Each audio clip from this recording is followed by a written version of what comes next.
As we travel across live to Jerusalem, where Israel has shut down with strikes across the country against Prime Minister Netanyahu's new proposed laws. The biggest situation, of course, is public transport being shut down and all flights being shut down as airport employees are on strike. Also, Israeli diplomatic missions across the world, even the Indian Israeli ambassador is on strike. Let's just look at the top story on that before we go across to our special guest tonight.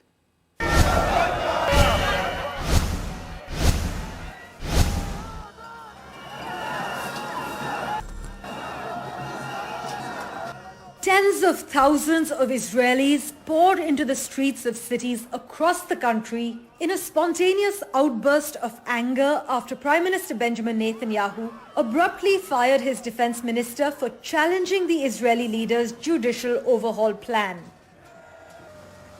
As Netanyahu called for protesters on all sides to behave responsibly and refrain from violence, trade unions in Israel are now joining calls for nationwide strikes as part of the protests against the government.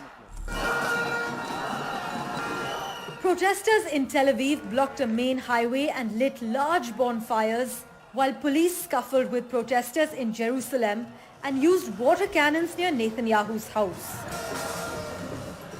Tel Aviv's international airport is halting all departing flights from the airport after Israel's National Trade Union Center called a general strike. It was never as big as it was today. This is not democracy. This is a new form of regime, what they call a procedural democracy or a hollow democracy.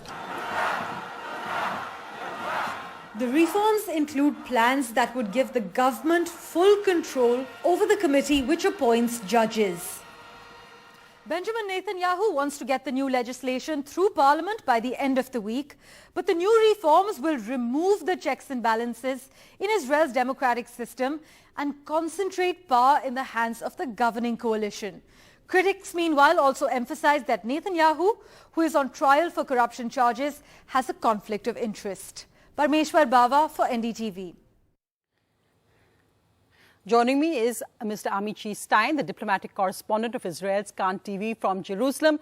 Mr. Stein, these protests to us we're watching seems that like the country has shut down. What's brought together so many diverse voices? You've got the ambassadors across the world on strike. You've got Israeli missions shut down, flights shut down. Is this Mr. Netanyahu's end game, or can he survive this? Will he have to roll back this so-called judicial reform?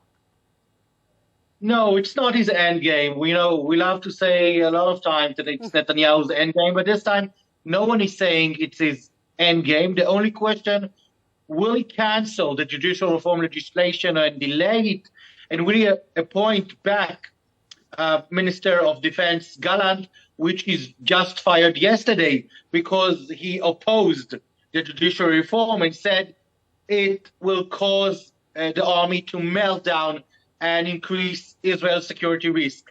So what are we seeing today are really massive protests and a massive strike, which we haven't seen in years in Israel. Even during COVID, I think, Israel wasn't locked down when it comes to these businesses like this announcement of today. We're talking about the public sector. We're talking on McDonald's around Israel. We're talking no flights abroad from the main airport in Israel. So this is what's going on right now. Tomorrow, by the way, no kindergartens, for example.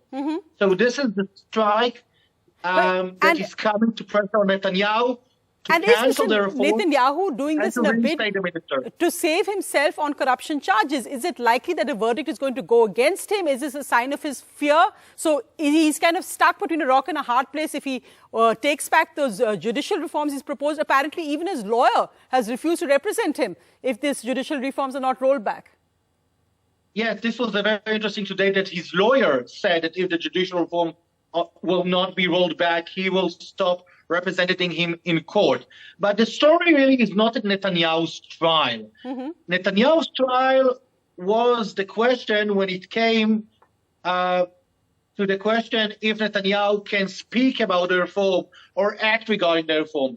But I must say there is no real implication about the reform and his trial. The story here is completely different. There is a lot of the Israeli public who fear that the reform will make them second-style citizens that won't be able to go to the court, and that the Israeli government, when it is built up with right-wing, that some see as right-wing extremists and ultra-Orthodox, many Israelis fear that this is going to be the decision they're going to take on the future of how Israel will look like, and they won't have the court to defend them.